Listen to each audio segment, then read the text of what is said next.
Assalamu alaikum. I am Mohammad Ashrafuzzaman and my ID is B180305033. Today my topic of this presentation is four-twin problem using backtracking algorithm. So here is the contents for this presentation, and I am going to talk all about this in my presentation. Here is introduction, background, introduction of this algorithm and about this problem. Then I'm going to talk about the background for this problem. Then we're going to see the algorithm for this problem. Then we're going to talk about this simulation and implement it in the code. Then we're going to see input and output for this problem. Then we're going to talk about the complexity for this problem. Then we're going to see the application in which we can use this problem or this algorithm. And then we are going to conclude this presentation with a little discussion. Then we're going to see the references for this presentation. So introduction.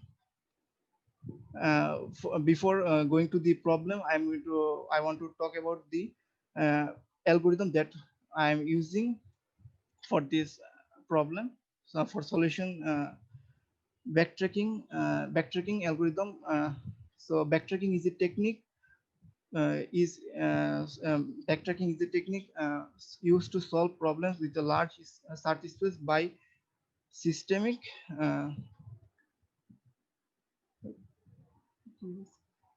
backtracking is a technique used to solve problems with a large search space by systematically trying and eliminating possibilities.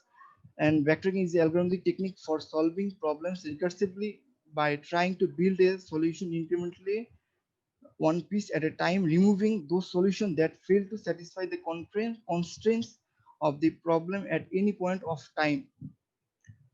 So backtracking is an algorithm technique that follows DFS and solves problems using recursively.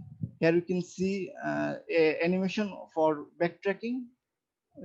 So backtracking, in backtracking, we first take a step, then we see that if that step is correct or not. If it is correct, then we follow another steps, and if we find a dead end, we backtrack to previous step, and we again want to a next path, and if we find another dead end, we will backtrack to its previous position, and if there is no path left, we will backtrack to its previous position, and we'll we'll search for more path, and if we find a new path, we'll do the same thing, and we'll search for the result, and if we find the result, it will uh, print the result, and that is backtracking. So let's talk about the our problem. There is a different kind of problem in we can solve using backtracking, and one of the problem is four-twin problem. And today my topic is four-twin problem, so I'm going to talk about this. So four-twin problem is mainly an n-twin problem. So what is this problem is? A four-twin problem mainly is a problem that we have four twins to be placed on a 4x4 chessboard, satisfying the constraints that no two queens should be in the same row in and same column or in the same diagonal. So we can't put uh, two queens in a same row and same column or in same diagonal. So let's see. This is the attack lines of queen. Then we talk about the background for this four queen problem. So the four queen problem, the queen puzzle was originally invented by Max Basel in 1848. He was the inventor of this problem, and the first solution was given by Franz Nock in 1850 for 8 queen problem, and he also extended this problem to n queen problem, and then the backtrack, which was introduced by D.H. Lamar in 1950s, and Edgar Dijkstra published a highly detailed description about this backtracking and also solved this problem in 1972. This is the background for the n-queen problem. Then we need to know about the three key to solve this problem or four-queen problem. We need to know about the our choice. So if we want to solve four-queen problem, we need to know what we can use in this problem. There will be 4 into 4 chessboard, and we have to put 4 queens into this 16 boxes, or 4 into 4 uh, chessboard. And also we need to know the constants in this problem. What is the constants in this problem? We can't put 2 queens in the same row or same column or yeah, same diagonal. And we need to know our goal to solve this problem. If our 4 queens is placed in the 4 into 4 chessboard, and all the queens are not attacking each other, then we can solve this problem or print this problem. Here is the algorithm for this problem. So we need to start uh, placing our queen by one in different columns, starting from the leftmost column. When we place a queen in column, we check for clashes with already placed queen in the current column. If we find a row for which there is no clash, we mark this row and column as a part of solution. And if we do not find such a row due to clashes, then we backtrack and return false. So we're first placing the queen. First we are placing first queen in the leftmost column. Then if the 4 queens are placed, we're going to print the solution. And for placing the solution, we are going to um, uh, enter in this part of the code. Here we are going to try all rows in a current column and see uh, if the queen can be placed safely in this row. Then mark this row column as a part of the solution and recursively check if placing queen here leads to a solution. If placing the queen in a row column leads to a solution, then we are going to return true. And we are going to print that and save that. And if it doesn't lead any solution, then we are going to unmark that row column and backtrack and go to the step 1a again. And we're going to move to next row, and we're going to check again the same thing. And if all rows have been tried and nothing worked, then we're going to trigger a backtracking, and we're going to again do this to go and check our first row and first column, and do these things again and again. Here is a simulation for this problem. We are going to uh, put first queen in 1-1 position. Then we're going to check for the position where we can place our second queen in the second column. We can see that our second queen was attacked by the first queen, so we can put our second queen in 1-2 position. We can't also put our second queen into the 2-2 position because it was attacked by first queen. Then there is a position 3-2 where you can place this second queen because it was not attacked by the first queen. Then we will check for the third column, that third queen and third column. In third column, we can see that third column was attacked in every place by these 2 queens. So we'll backtrack and change our position for the second queen. And then we can see that there is a place where we can put our third queen in 2-3 position. And after putting this queen, we don't have left any position left where you can place fourth queen in fourth column. So we'll backtrack to our first queen and change this position to 1, and again start our recursion. Here you can see that yeah, our second column, in our second column we can see that there is a safe position in 4-2. So we will place our second queen in 4-2 position, and we'll check for the next safe position in third column for third queen. And in 1-3 there is a safe position for third queen in third column. Then we are going to check for fourth queen in fourth column for safe position, and we see there is a safe position in 3-4. So we are going to place our queen in 3-4 position, and we are going to print this solution. And this is one unique solution for this 4 queen problem. Uh, we can find two solution uh, with this 4 queen problem. Here are these two found solution.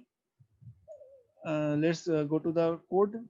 So here is our main function.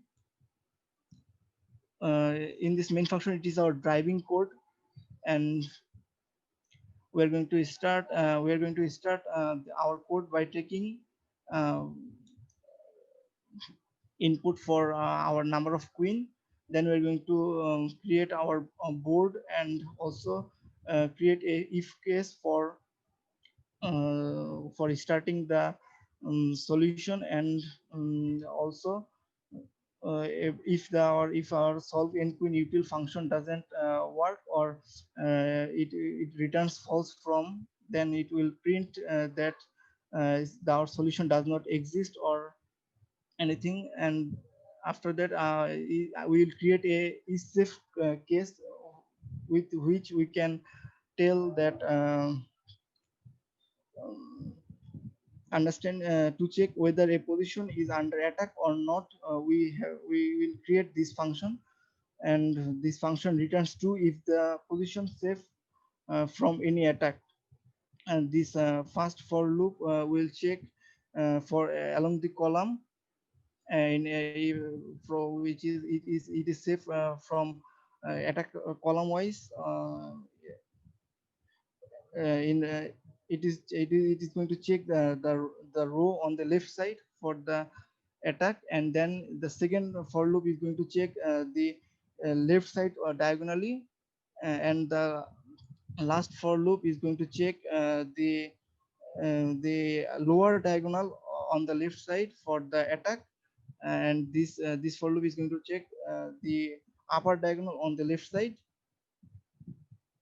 And if this is true, then we are going to this we are going to we can if this if this is true, then we can say that our queen is safe from the attack. We are going to create another function that is called solve nq. If all the queens are placed, we are going to print our solution. And for this we need to check this for loop. So yeah, yeah,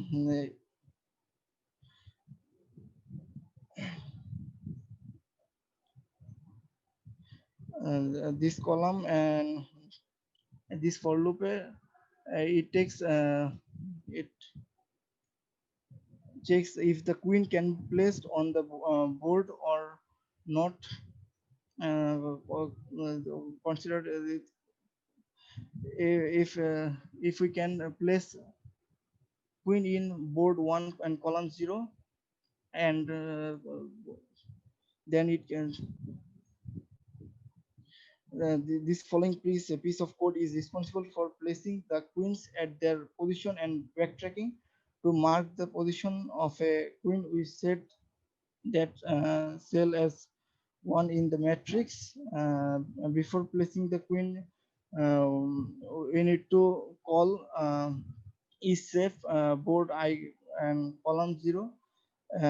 If it is true, then we are going to place the queen in board I column 0. And if make result true, if any statement is possible, then we are going to add column plus 1. And if it is if this function is true, if this case, if case is true, then we are going to add column 1 and increment our column and go to our next column and check for the result.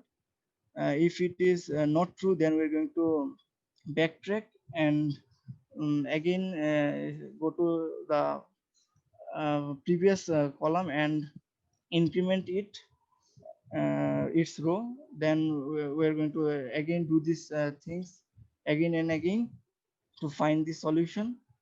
And if this return false, we're going to backtrack and it is going to return that the solution doesn't exist. Let's go to the ID for the full code and solution.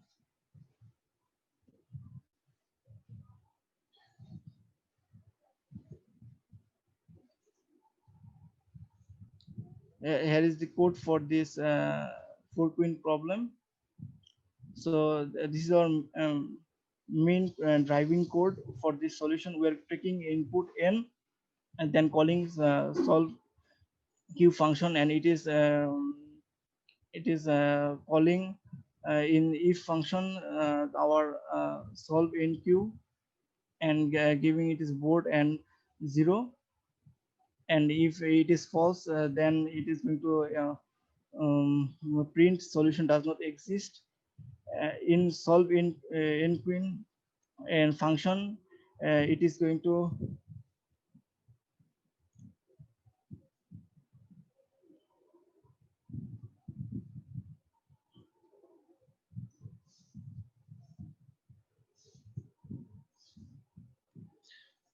in solve in queen problem, it is going to check if all queens are placed or not.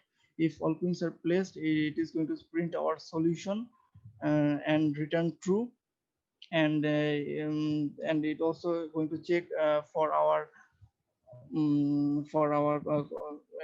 and consider this it will consider our column and try to place queens in all rows one by one, on all by one. And if this if it check it this if function is uh, checks if the queen can be placed in board I column. If yeah, this place if this is true, if is safe is true, and then it will place the queen in board I column. And then it is going to in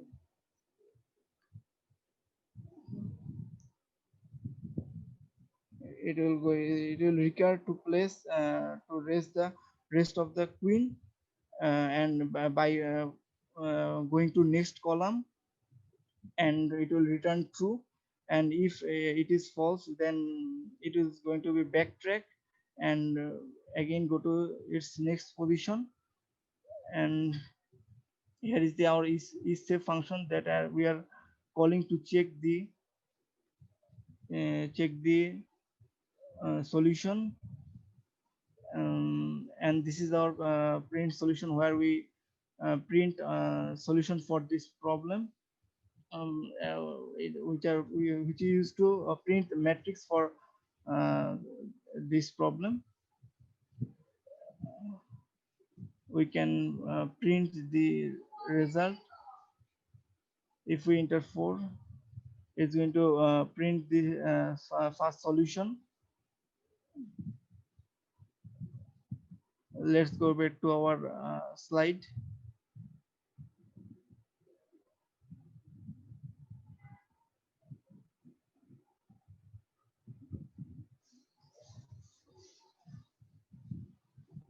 This is our simple input and output, and this is our state space tree for this 4 queen problem. And in this space tree we can see another technique for this problem.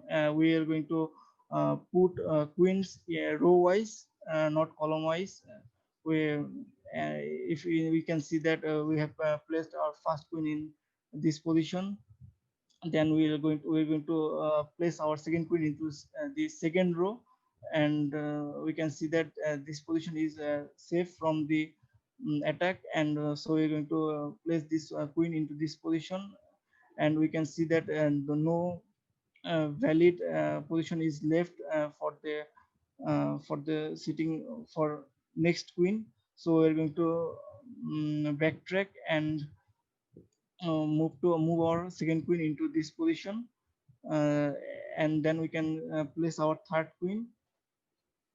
And we see that after putting our third queen, there is no valid position left, so we came to a dead end. So we'll backtrack and backtrack to our first queen, and we'll change its position to this place. So after placing this queen into this place, we'll uh, go to our next row, and we'll try to place our second queen into different columns. And we'll put our we can see that there is a safe place for this queen in this place. And then we are going to go to our next row and check every column. We can see that this is the safe place for third queen, and we have a safe place.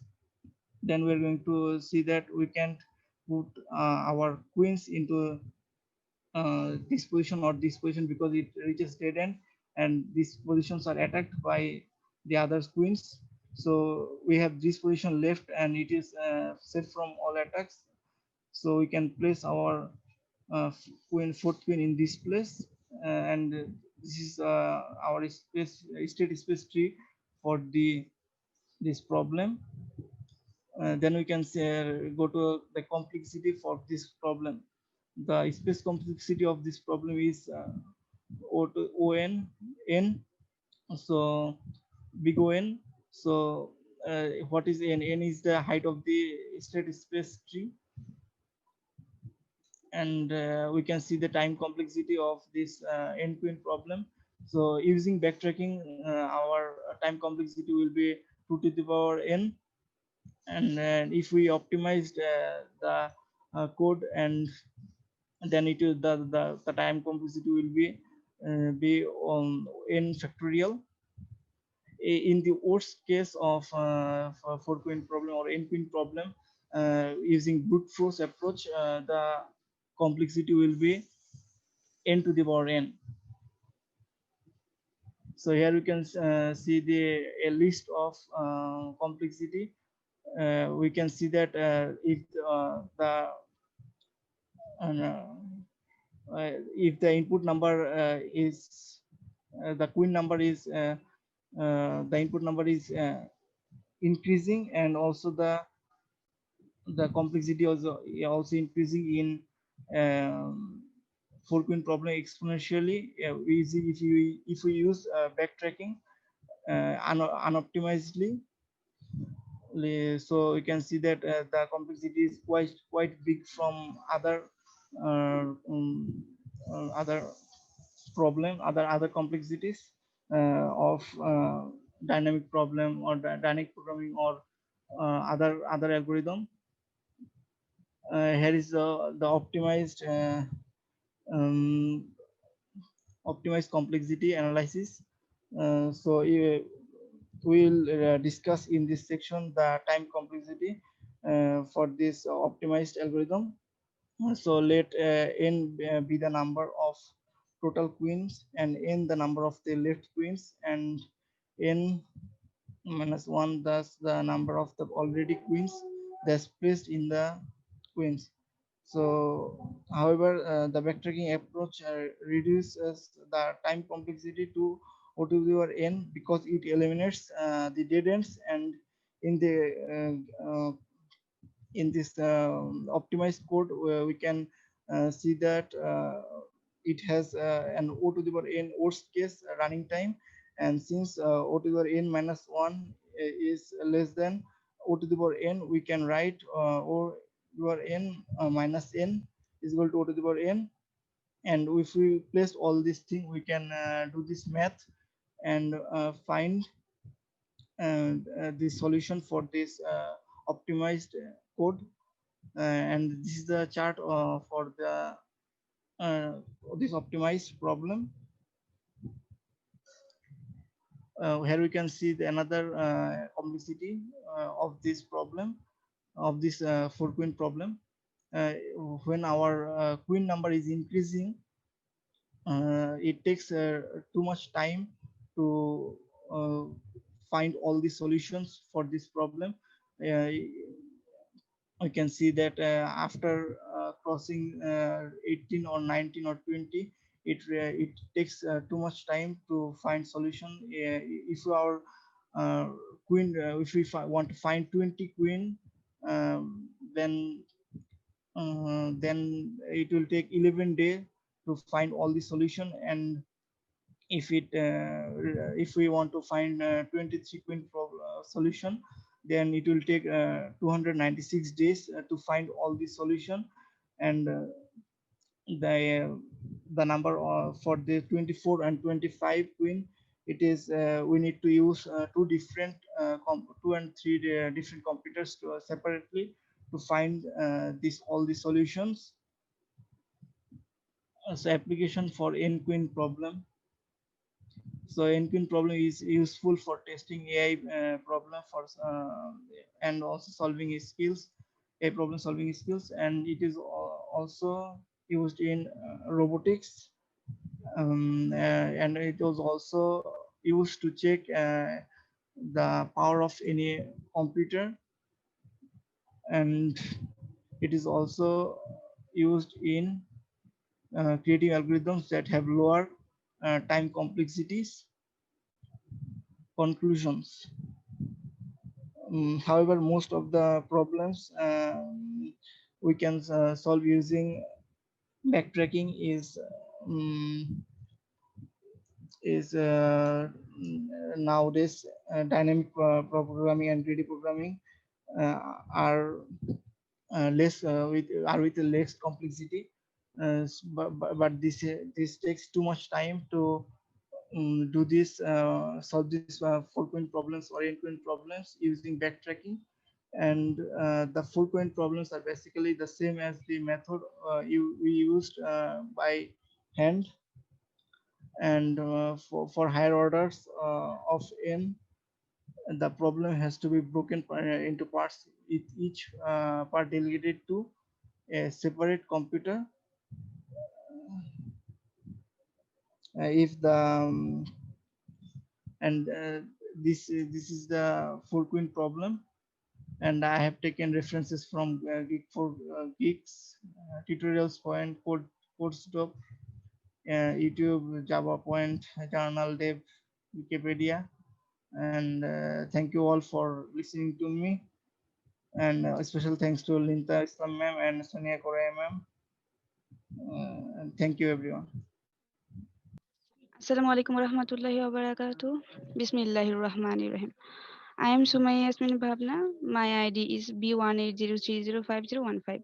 My course name is Design and Analysis of Algorithm. Course code is 2210 and my algorithm name is Hamiltonian cycle using backtracking.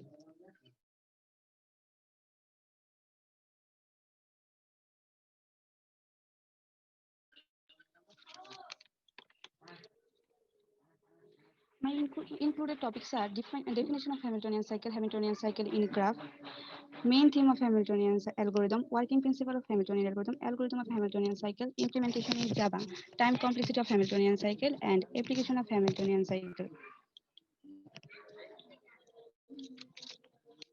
Now we will run what is Hamiltonian cycle. The answer is a Hamiltonian cycle is a round trip path along n edges of G, which visited every vertex exactly once and return to its starting position. Now see an example. See, if a graph is given, then we have to start from some starting vertex and visited all the vertices exactly once and return back to the starting vertex. So that's from cycle. So we have to check that is there any Hamiltonian cycle possible in a graph? If possible, then what is a cycle? If there are multiple cycles, we have to find out all the cycles.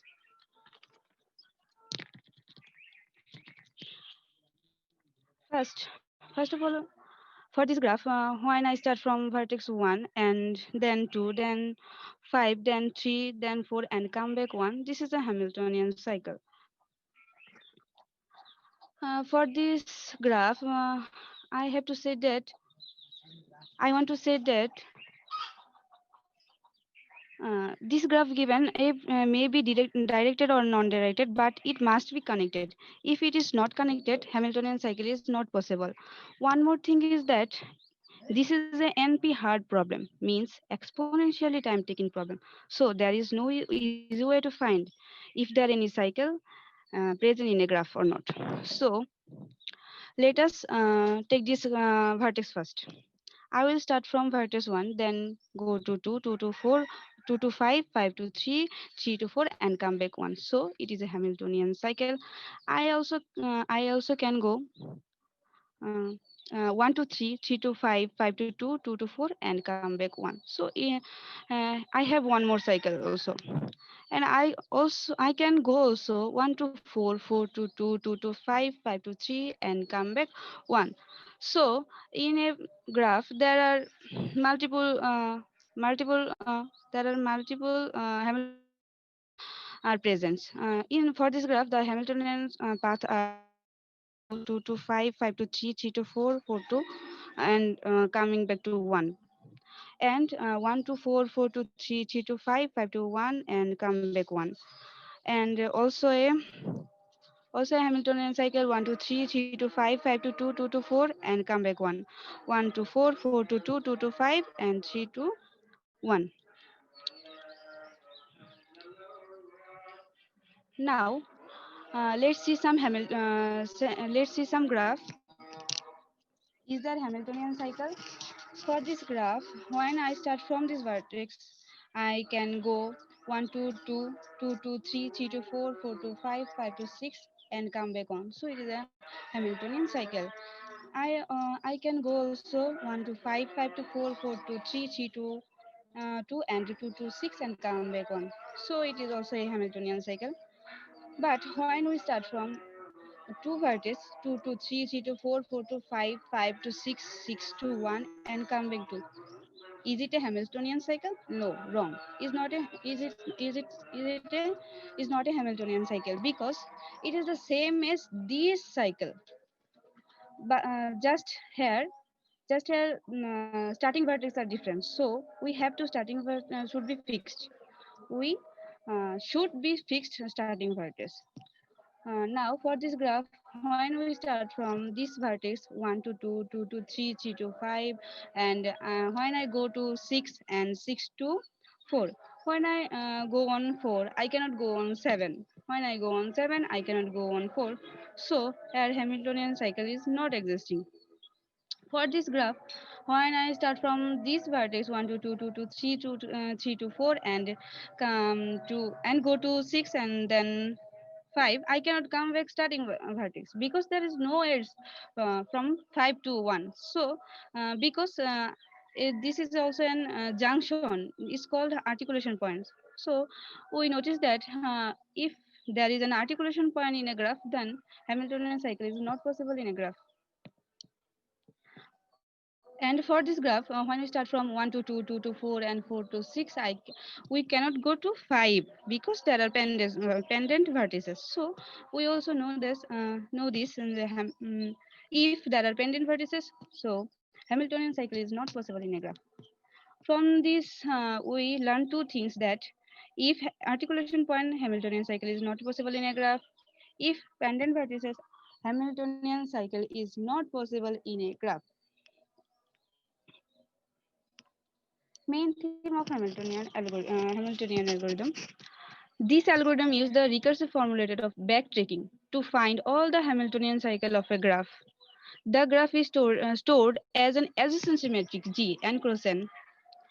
In the next value k, x is a array is called path with k minus 1 distinct vertices.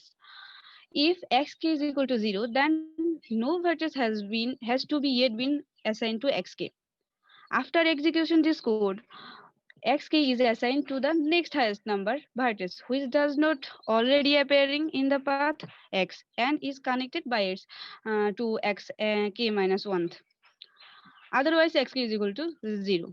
If k is equal to n, it means we reach the last vertices. Here n is the number of vertices. Then in addition xn is connected to x1. Now working principle of an Hamiltonian cycle. If this graph is given and this is the adjacency matrix for this graph and this is the and this algorithm uses adjacency matrix and uses the array for finding all the cycles. So whenever all these value are filled, the cycle is found and it will display the result. Now initially all the value are 0. We don't want a duplicate cycle, so we will fix the starting vertex. We make the first vertex 1. It is starting vertex. Makes the first, it is starting vertex. Now we start from the second position. What should be the second vertex? So the algorithm start from second position. It will try to put here 1. This is already there. This is already there. If there is any vertex that is appearing again, it will avoid that. So then it will put here now 2. 2 is not duplicate. So we have to check 1 to 2 have any edges. So 1 to 2 vertex have an edge between them. So it is valid and keep here to keep here to 2. Now we are going to next position. In this position, this algorithm first put here 1. Try to put here 1, but 1 is already appearing. So it avoid that. Then 2 is already appeared, 3 not appearing. But we have to check if there is between 2 to 3 vertices. 2 to 3 vertices has an edge, so it will be keep here. Now we will going to the next position. This algorithm first of all put 1 for this vertices, put 1 for this position, but it is already appearing, so it is avoid. 2 already appear, so it is avoid. 3 already appear, so it is avoid. Then 4 cannot appear, but we have to check 3 to 4 have an edge, 3 to 4 have no any edge. So 5 3 to 5 have an edge, yes. 3 to 5 have an edge, so it give here 5. Then we come to the last position. In last position, this algorithm put here first 1 vertices. It's already appearing, so it is avoid that. 2 already appearing, avoid that. 3 already appearing, so avoid that. And 4 not appearing, so it is put here 4. And check 5 to 4 any 8. Yes, 5 to 4 any 8. Then the array is filled with values. Now we have to check last vertex to first vertex have any 8. Yes, last vertex 4 and first vertex or starting vertex 1, so there is an 8. So it is a solution. So what are the things that are checked? First of all, we should not take duplicates. Second, whenever you take any vertex, there should be an edge from the previous vertex. If you want the last vertex, then there should be an edge to the first vertex. Now come to the algorithm. This algorithm has two pieces of function as a Hamiltonian k and next value k.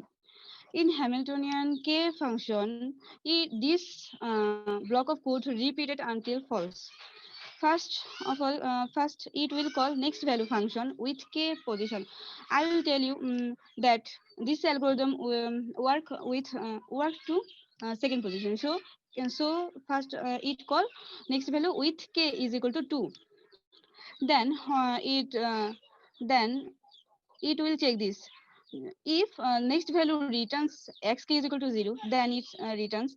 And if k is equal to n, then it means that we have found a result. So then write x means array the result, and as Hamiltonian k plus 1.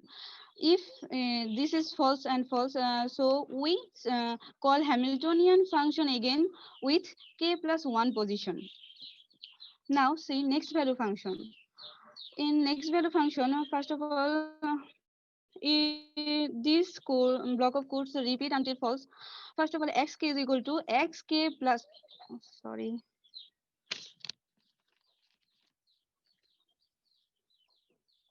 xk is equal to xk plus 1. In first time, xk means x2 because it sent 2 position. So x2 is 0. We know that from this previous slide.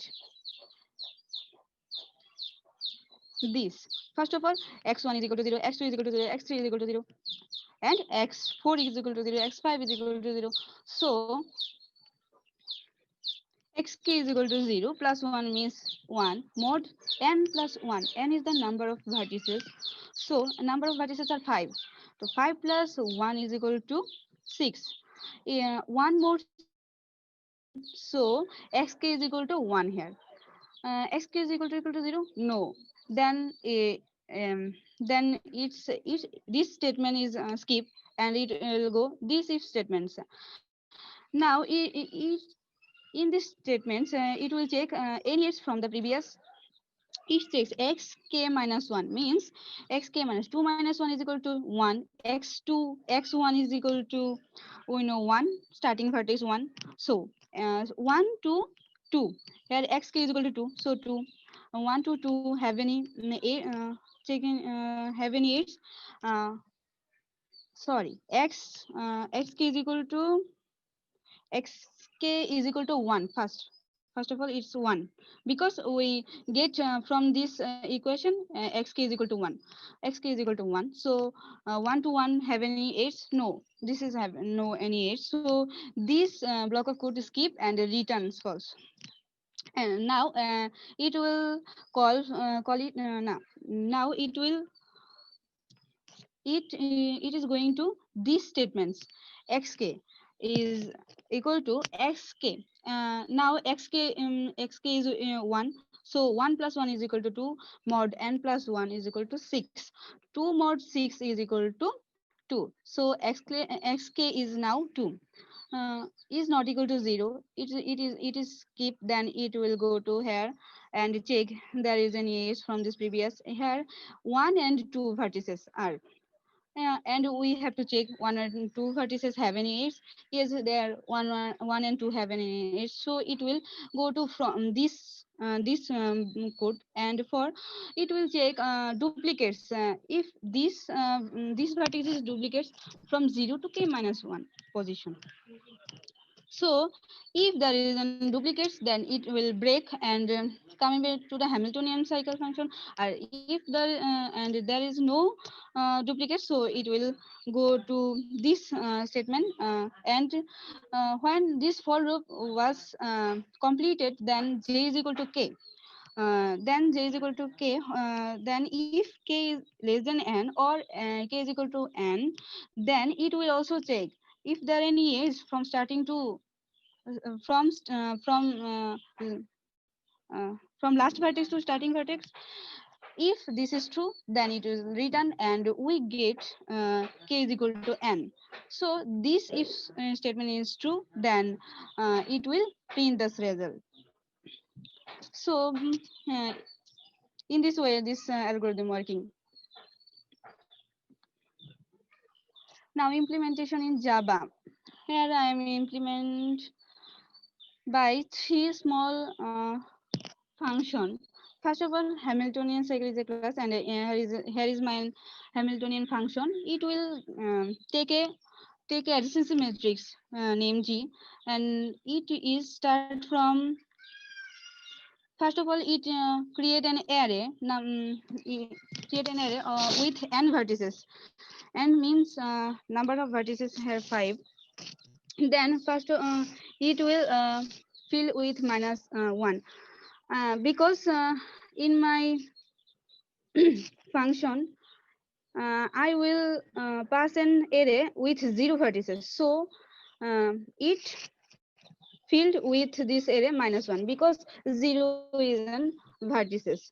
When 0 is not an vertex, then we will fill it 0. So we will go to this statement. If next value, it means next value is a function. It takes g and graph x as an array and position 1 because my starting position is 0. So it workings from 1 index means second position. And if this function return false means there is no any solution, then it will print solution does not exist. And if this is return true, then it will call print solution function with x and print the solution. Now come to the second part of the algorithm of the code. Here next value is in a function, and i also I also create a small function to help next value function is called also check. Here just check no errors or and already appear. If there are no errors, then it returns false. If there is any and also already appearing, that it will return false. Whenever it returns false, it means that these condition are false. If it returns true, this means this vertex is valid to set this position.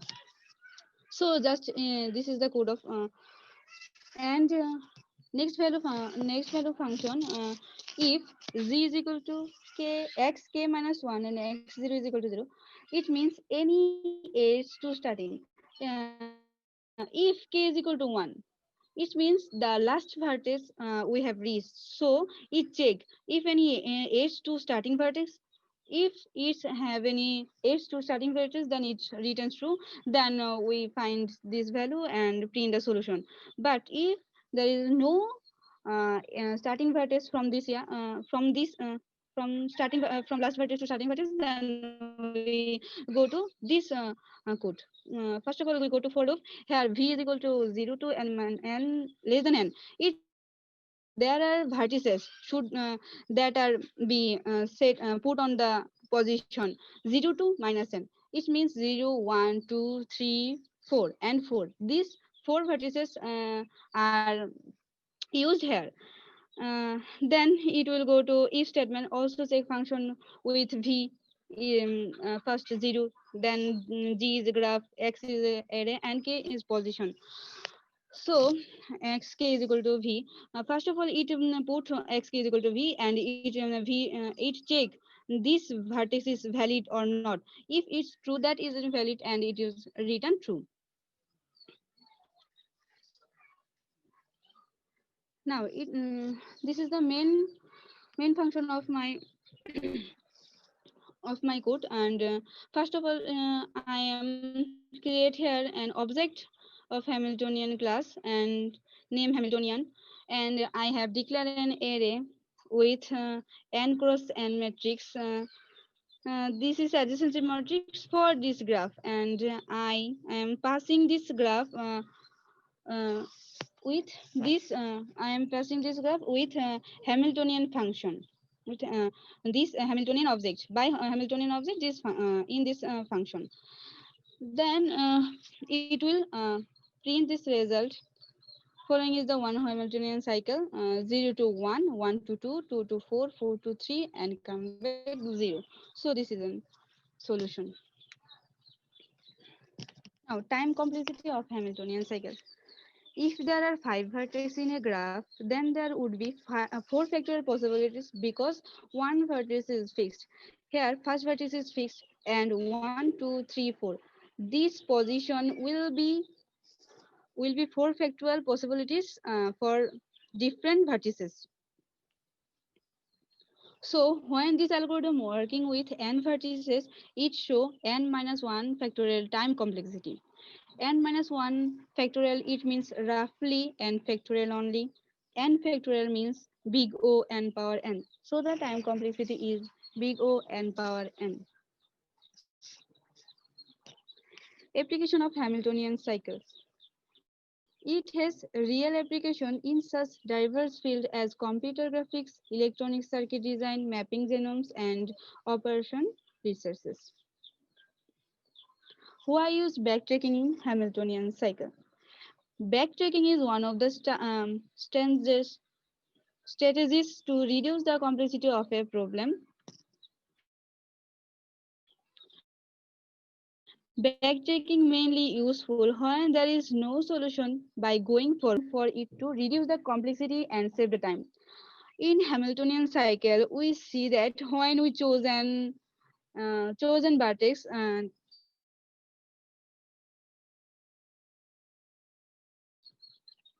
that is already kill this node, and backtracking helping to kill this node. So for this reason, backtracking is using in Hamiltonian cycle.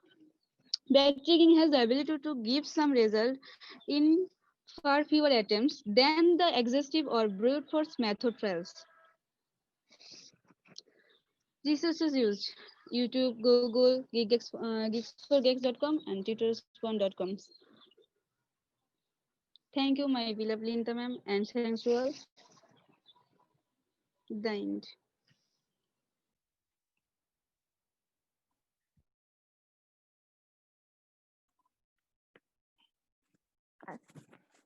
Assalamualaikum. Today I am going to discuss about branch and bound algorithm. So let me introduce myself. My name is Nabonita Islam. My ID is B1803050551. My course name Design and Analysis of Algorithm Lab, and course code CACL2210. So here comes of contents of my slides. First of all, I discuss about the history of branch and bound algorithm, then definition, then real life application, then algorithm, then simulation, then implementation in Java code, then sample input or output, then complexity analysis, then references.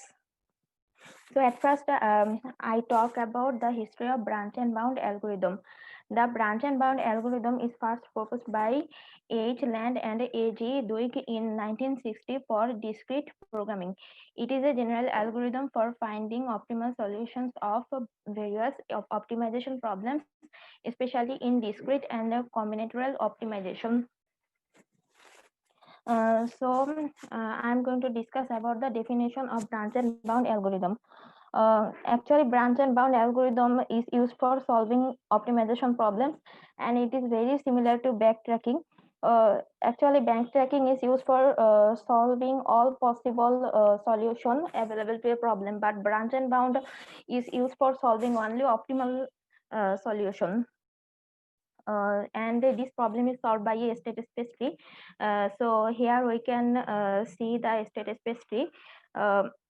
Here A is our root node, and the child node of A are B, C, and D. So we have to visit all the nodes exactly once and returns to the our root node A.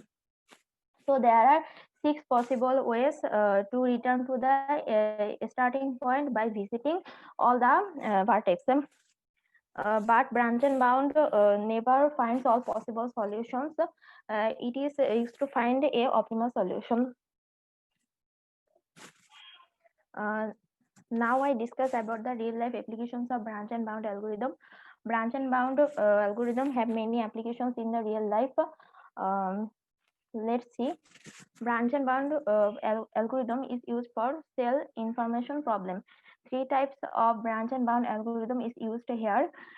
Branch and bound problem is used to find the exact solution of the electrical multiple unit circulation scheduling in railway network, and it is an integer programming model which describes the possible connection relationship between trains. Um, Branch and bound algorithm is also used for solving knapsack problem, integer programming, traveling salesman problem, quadratic assignment problem, max profit scheduling problem, cutting stack problem, false noise analysis, and non-linear programming. Um, here I discuss about the traveling salesman problem using branch and bound algorithm. Um, Here is a function for getting a lower bound. Actually, lower bound is the cost of any node. If the cost of any node is less than the cost of the other nodes, then we explore that node and we destroy the other nodes. Here I set the current bound value to 0, and I set visited array false. That means we have not visited any vertex yet. And here I actually solve the current bound of root node. So the formula is our old current bound plus first minimum function plus second minimum function. Here first minimum function actually find the minimum value in ADJ array, and the second minimum function is actually find the second minimum value in ADJ array. If current bound value is odd number, then we updated the value. Then the current bound value is current bound by 2 plus 1, and else current bound is even number, then current bound value is current bound by 2. Then I call the f1 function. Actually it is a recursive function. So here is the base case, and I will explain it later. At first I iterate this loop from I equal to 0 to I equal to 0 to I is less than n, and I assign the current bound value into the variable t, and here if the each cost of parent node and child node is not equal to 0, and if that node is not visited, then the current bound value will be the cost of parent node and the edge cost of parent node and child node.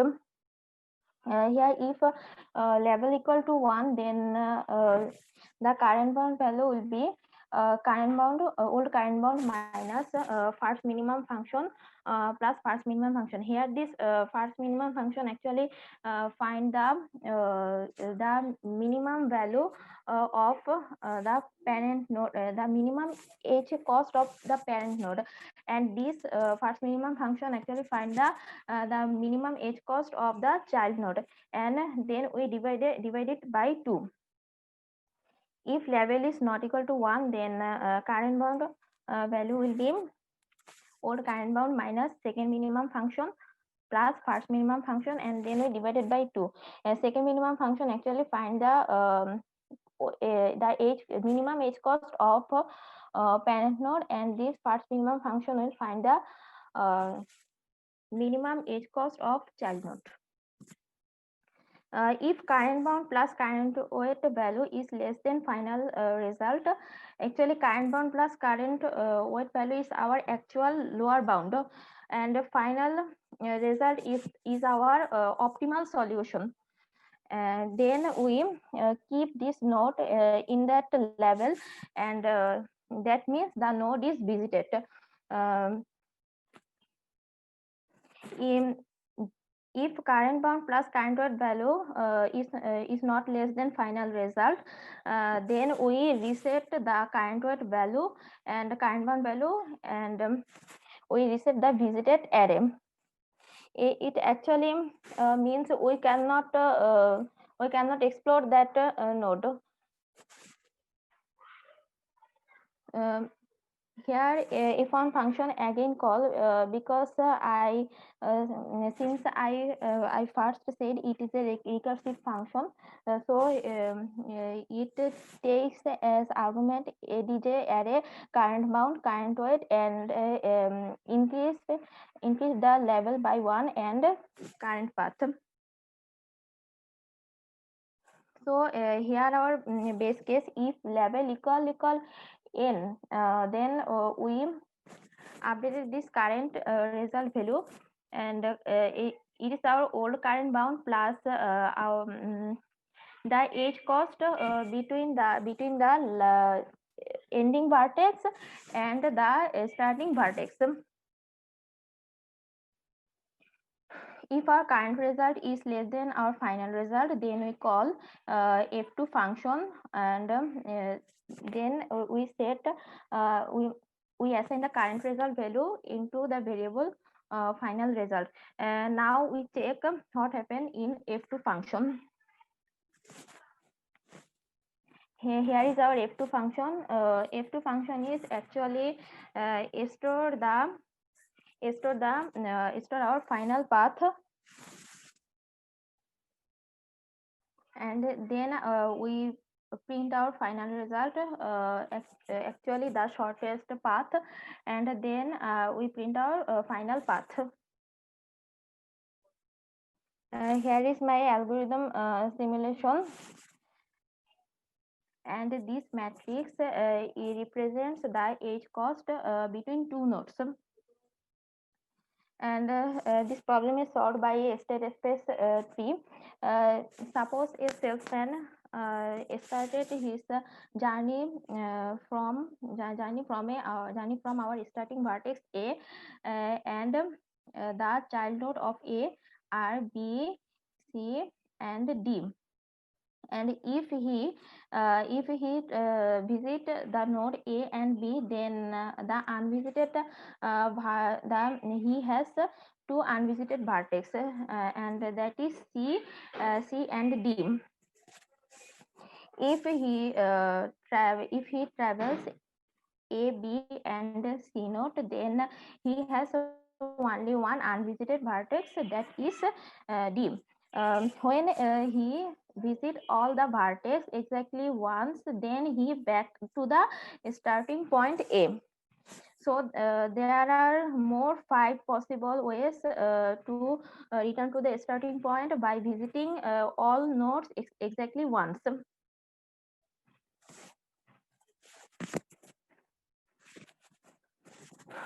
So here we find the shortest tour. Here we have to calculate the lower bound of A. So here is the matrix, and the formula is sum of cost of two least cost edges divided by 2.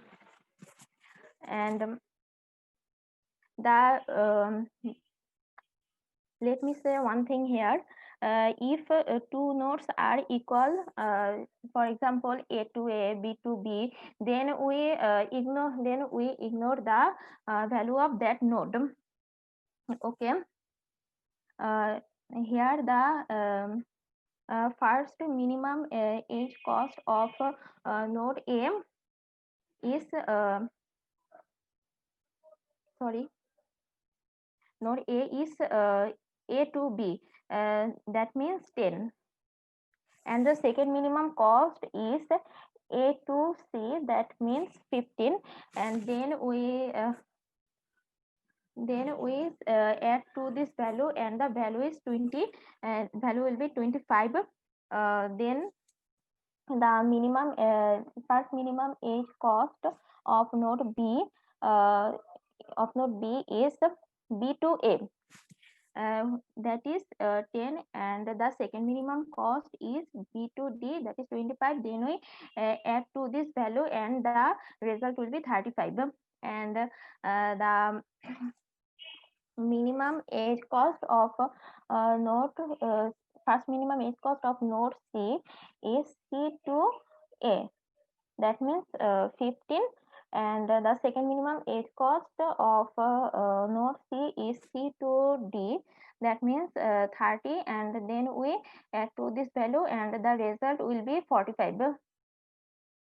And the first minimum edge cost of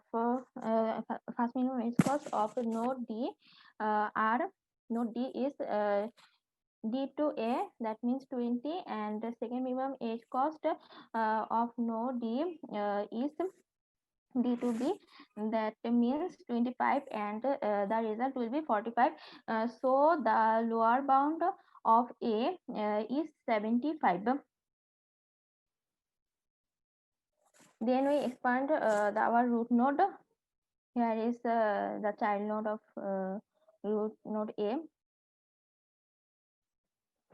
Now we update this lower bound value. We have to find the lower bound of B. Here is the matrix, and the first minimum value of node A, and node A is the first minimum value of node A is 10, and the second minimum value of node A is 15, and the result is 25. The first minimum value of node B is 10, and the second minimum value is 25, and the result will be 35. And the first minimum value of node C is 15, and the second minimum value is 30. Result will be 45, and the first minimum value of node D is 20, and the second minimum value of node D is 25, and the result is 45. So the lower bound of A to B is 75.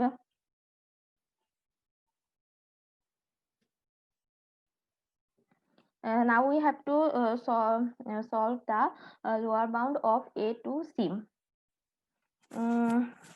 So here we find the lower bound like like the lower bound of A to B. So the lower bound of A to C is 75, and here we find the lower bound of A to D, and the lower bound of A to D is 77.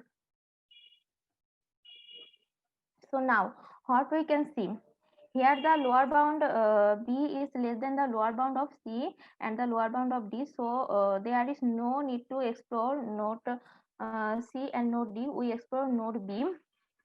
So here we explore node B, and here the two child of node B, C and D. Now we have to find the lower bound of A to B, B to C, C to D, and D to A. Here is our matrix, and here actually 4 paths available: A to B, B to C, C to D, and D to A.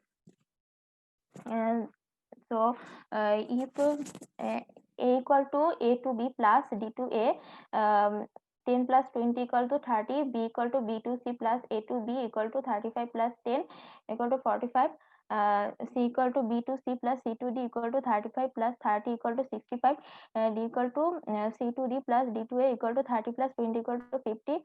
So the lower bound will be 95.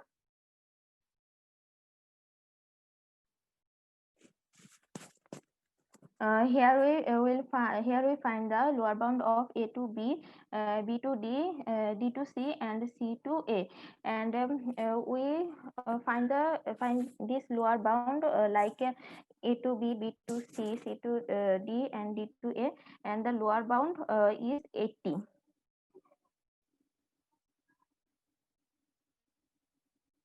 So here the lower bound of A to B, B to D, C to D to C, C to A is less than the lower bound of A to B, B to C, C to D, and D to A.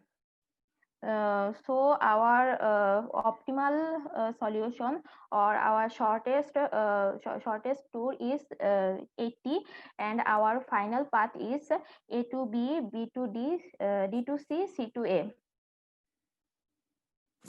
Here is my implementation in Java code. So at first I'm going to discuss the main function. Here I take the input of adj array, then I call our f function. So here is the f function. So here actually I find the lower bound of root node, and I discussed it before in algorithm simulation.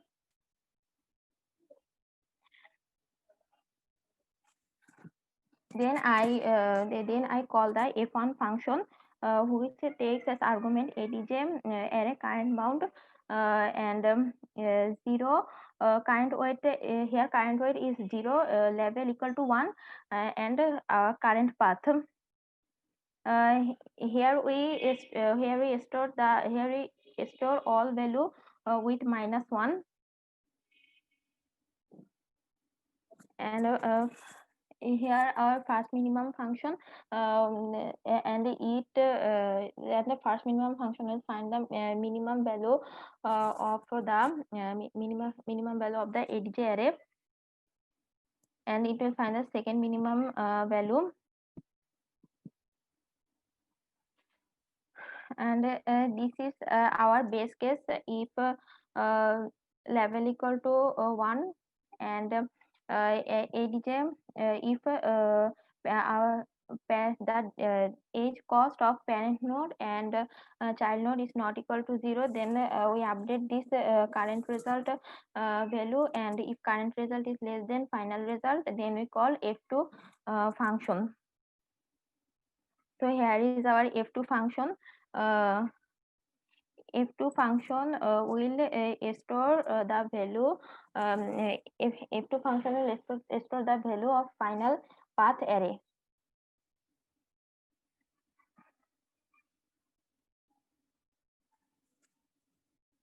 And this is actually the f1 function, where we find the lower bound of the nodes excluding the root node. Here if level equal 1, then the current bound equal to all current bound minus first minimum function plus first minimum function. Here this first minimum function will find the minimum value of minimum value of the parent node, and this first minimum function will find the minimum value of child node. And if level is not equal to 1, then current bound equal to order current bound minus second minimum function plus first minimum function divided by 2.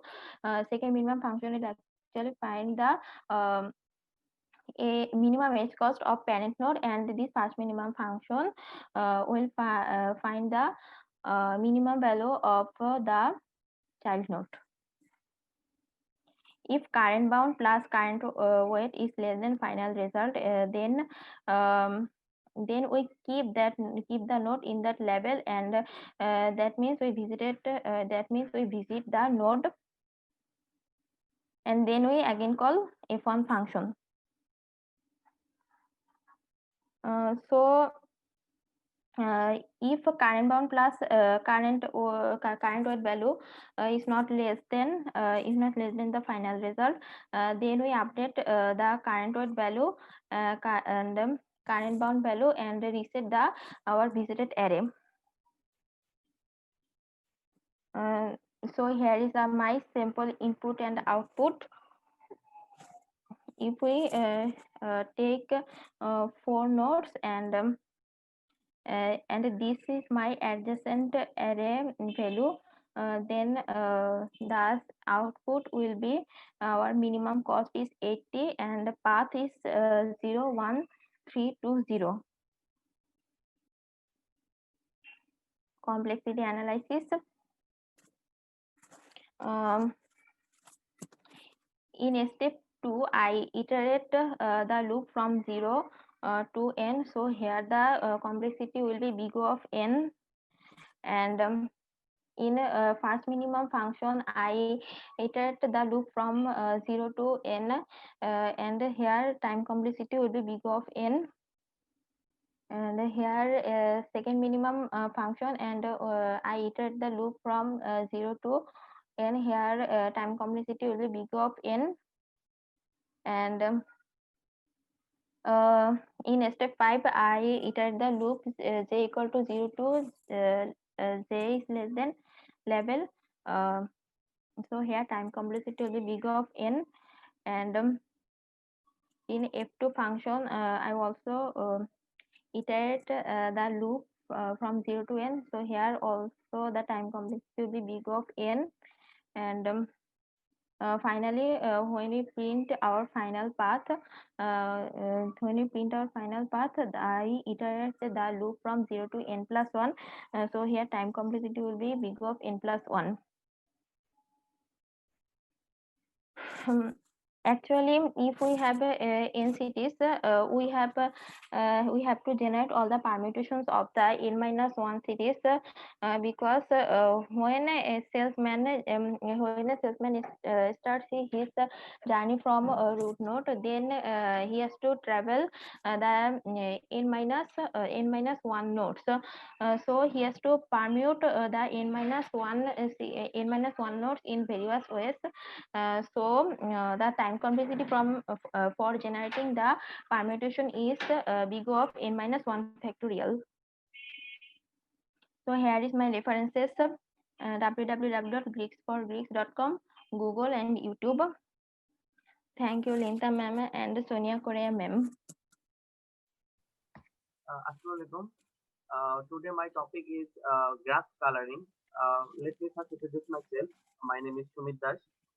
My ID is 180305035 and my code is CSC2209. First, let us see that what is graph coloring. Graph coloring is an assignment of colors or any distinct marks to the vertices of the graph. Simply speaking, a graph coloring is a proper coloring if no two adjacent vertices have two colors. Here is a my image that if V of G such that F. Now, if we see my next slide, it's an application of university scheduling on graph coloring. Scheduling of exams so that as little time as possible is needed for the university to be opened. My next slide is one of the applications of graph coloring. This is channel assignment. Find a channel assignment to R radio station such that no station has a conflict. Here, there is a conflict if there is a vicinity. Here, some of these variables are vertices, registration, edges are conflict, and colors are available channels. Next is register allocation. Given a set of available registers, find an assignment of variables of registers, and the variables are vertices, variable, colors, registers. Next, we have some one of the part of graph coloring is color planar graph. Here, first I have the definition. This is a graph is a planar if it can be drawn in a plane without edge crossing. Here is the image of it, and every circle has different colors and the vertices. The next I have the theorem. This is called this four color theorem. For every planar graph, the chromatic number must be less equal than 4. Here, if you see the theorem, the four color theorem, this theorem states that any planar map can be colored with at most 4 colors. And there in this graph terminology, this means that using at most 4 colors, any planar graph can have its nodes have the same color. Here is some of the research on graph coloring. 4 color conjecture Francis Guthrie, 1852. Many incomplete proofs by KP. 5 color theorem proved in 1890 by Hewitt, and 6-color theorem finally proved in 1977 by Athens Haken. Here must be noted that the first major computer-based proof was by Haken. And my next type is vertex coloring. A vertex-based coloring is an assignment of labels or colors to each vertices of a graph such that no edge connects two identically colored vertices. Here is the image of a vertex coloring graph. And next is edge coloring. Similar to vertex coloring, except edges are colored. Adjacent edges have different colors. Here are the characteristics of edge coloring. Every edge coloring problem can be transformed into a vertex coloring problem. Coloring the edges of graph G is the same as coloring the vertex in L of G. Not every vertex coloring problem can be transferred to an edge coloring problem. And last one, every graph has a line graph, but not every graph is a line graph of some other graph. And the properties are, first is K coloring. A K coloring of a graph is a mapping of P of G on the integers is such that adjacent vertices map is into different integers, and K coloring partitions into K disjoint subsets such that the vertices from different subsets are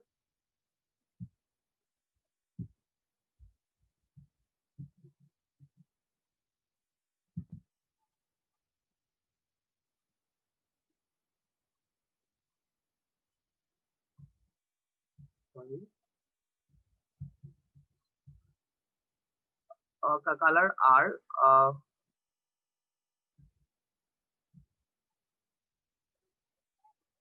have different colors. And my next is terminology. K colorable. A graph G is K colorable if it has a K coloring. And chromatic number, the smallest integer K for which G is K colorable is called the chromatic number of G. It is denoted by big of G. Backtracking algorithm. Here the idea is to assign colors one by one different vertices, starting from the vertices O. Before assigning a color, we check the safety by considering already assigned color to the adjacent vertices. If we find a color assignment which is safe, we mark the color as part of solution. If we do not find a color due to clashes, then we backtrack and return false. Applications of graph coloring.